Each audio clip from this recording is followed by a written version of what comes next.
ನಿಮ್ಮ favourite serials ಈಗ ಟಿವಿಗಿಂತ ಮುಂಚೆ ಸನ್ ನೆಕ್ಸ್ಟ್ ಆಪ್ ನಲ್ಲಿ ಜಾಲಿಯಾಗಿ ಎಲ್ಲರಿಗಿಂತ ಮುಂಚೆ ನೋಡಿ. ಈಗಲೇ ಸನ್ ನೆಕ್ಸ್ಟ್ ಆಪ್ ಡೌನ್ಲೋಡ್ ಮಾಡಿ ಮತ್ತು ಸಬ್ಸ್ಕ್ರೈಬ್ ಮಾಡ್ಕೊಳ್ಳಿ. ನಿನಗೆ ನಿಮ್ಮಕ್ಕನಿಗೆ ನಮ್ಮಣ್ಣ ಹಣದ ರಾಶಿನೇ ಚಲ್ದ. ಅದಕ್ಕೆ ನಿಮ್ ಮನೆಯೆಲ್ಲ ಸೇರ್ಕೊಂಡು ಒಳ್ಳೆ ಮರ್ಯಾದೆನ ಕೊಟ್ರಿ ಬಿಡಿ. ಮಹಿಮಾ, ವಸುಂಧರನ್ ಮನೇಲಿ ಅವಮಾನ ಮಾಡಿದ್ರೆ ಅದು ಭೈರವಿ ಏನ್ ಮಾಡ್ತಾಳೆ? ನೋಡ್ಕೊಂಡ್ ಸುಮ್ನೆ ನಿಂತಿದ್ದಲ್ಲ ಅಣ್ಣ. ಅವ್ರ ಅಜ್ಜಿ ಹಾಗೆ ಮಾತಾಡ್ಬೇಕಾದ್ರೆ ಇವ್ಳು ತಡಿಬೇಕಿತ್ತಲ್ವಾ? ಅಥವಾ ನಮ್ಮಪ್ಪ ನಿಮ್ ಮನೆಗ್ ಬಂದಿರೋದು ಊಟಕ್ಕಲ್ಲ, ಮಗುಗೆ ಚಿನ್ನದ ಒಡವೆಗಳನ್ನ ಕೊಡೋದಕ್ಕೆ ಅಂತ ನೀನ್ ಹೇಳ್ಬೇಕಾಗಿತ್ತು. ಅತ್ತೆ, ಆಗಿದ್ದಾಯ್ತು. ಇವಾಗ ಅಕ್ಕ ಅವ್ರ ಮನೆ ಪರವಾಗಿನೇ ಸಾರಿ ಕೇಳಕ್ಕಂತ ಬಂದಿದ್ದಾಳಲ್ವಾ? ಅವಳ ಜೊತೆ ಈ ತರ ನಡ್ಕೊಳ್ಳೋದು ತಪ್ಪು ಅಂತ ಅನಿಸ್ತಾ ಇಲ್ವಾ ನಿಮಗೆ? ಜಾನು, ನೀ ಸ್ವಲ್ಪ ಸುಮ್ಮನೆ ಇರ್ತೀಯಾ? ನಿನಗಿದೆಲ್ಲ ಗೊತ್ತಾಗಲ್ಲ. ನಮ್ಮಣ್ಣ ಸಾಮಾನ್ಯದವನಲ್ಲ, ಅವನು ದೊಡ್ಡ ಮನುಷ್ಯ.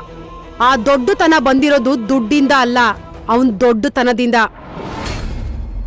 ಅಂತ ನಮ್ಮಣ್ಣನಿಗೆ ಅಷ್ಟು ದುರಹಂಕಾರದಿಂದ ಮಾತಾಡಿದ್ರು ಆ ಮನೆಯವರು. ನಮ್ಮಣ್ಣನ ಸಹನೆ ನನ್ ಕೈ ಕಟ್ ಹಾಕಿತ್ತು. ಇಲ್ಲ ಅಂದಿದ್ರೆ ಅಜ್ಜಿನ.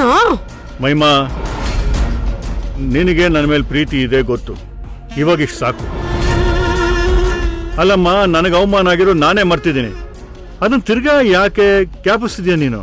ಯಾಕೆ ಅಂದ್ರೆ ನಾಳೆ ಇದೇ ವಿಷಯ ಸಮಾಜದಲ್ಲಿ ಗುಸುಗುಸು ಅಂತ ಹಬ್ಬತ್ತಲ್ವಾ?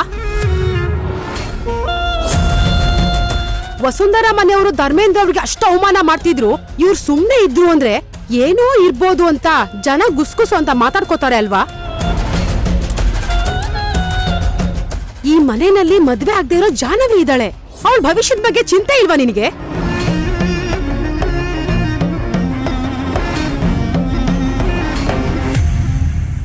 ಈ ಅವಮಾನದ ನೆರಳು ಅವಳ ಮೇಲ್ ಬಿದ್ರೆ ಅವಳ ಯಾರ್ ಮದ್ವೆ ಆಗ್ತಾರೆ?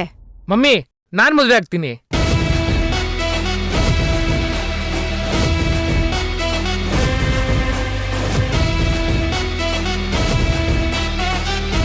ಲಕ್ಕಿ, ತಲೆ ಸರಿ ಇದೆಯಾ?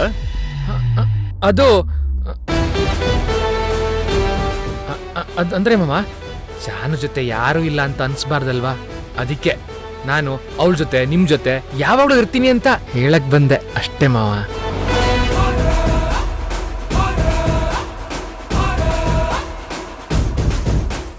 ಅಣ್ಣ, ಲಕ್ಕಿ ಈ ಮನೆ ಹುಡ್ಗ.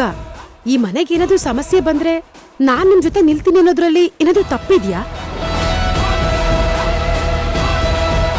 ತಪ್ಪಿಲ್ಲ ಅತ್ತೆ, ಆದ್ರೆ ಮುಂದೆ ಏನ್ ನಡಿಬೇಕು ಅನ್ನೋದು ಯಾರ ಕೈಯಲ್ಲೂ ಇಲ್ಲ ಅಲ್ವಾ?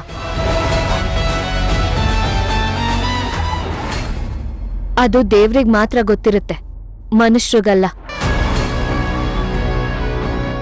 ಮದ್ವೆ ವಿಷಯದಲ್ಲಿ ಹೀಗ್ ಹಗುರವಾಗಿ ಮಾತಾಡೋದಿಕ್ಕಾಗಲ್ಲ. ಆಗಿದ್ದ ತಪ್ಪಿಗೆ ಕ್ಷಮೆ ಕೇಳೋದಕ್ ಬಂದಿದ್ದೀನಿ. ಅದರಿಂದ ಈ ಮನೇಲಿ ಇನ್ನೊಂದು ಸಮಸ್ಯೆ ಹುಟ್ಕೊಳ್ಳೋದು ಬೇಡ. ನೋಡಿದ್ಯಾ ಅಣ್ಣ ಇವಳು ಹೇಗ್ ಮಾತಾಡ್ತಾಳೆ ಅಂತ? ಇವಳು ಹೀಗ್ ಮಾತಾಡೋದಿಕ್ಕೆ ನೀನ್ ಕೊಟ್ಟಿರೋ ಸಲುಗೆನೆ ಕಾರಣ. ಸಾಕು ಮಹಿಮಾ, ನಿಲ್ಸು ಅಂತ ಹೇಳಿದೆ ತಾನೆ. ಇಷ್ಟಕ್ಕೂ ಭೈರವಿ ಹೇಳಿದಲ್ಲಿ ತಪ್ಪೇನಿದೆ? ಜಾನು ಯಾರು ಇಷ್ಟ ಆಗ್ತಾರೋ ಅವ್ರ ಜೊತೆನೆ ಅವಳು ಮದುವೆ ಮಾಡಿಸೋದು.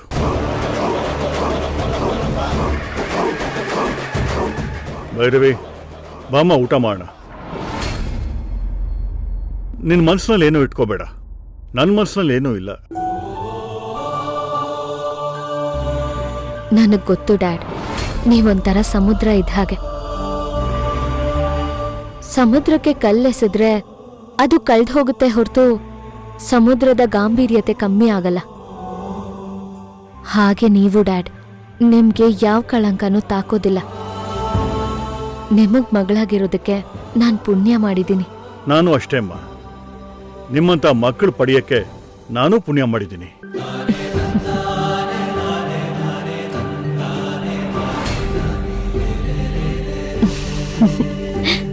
Thank you dad.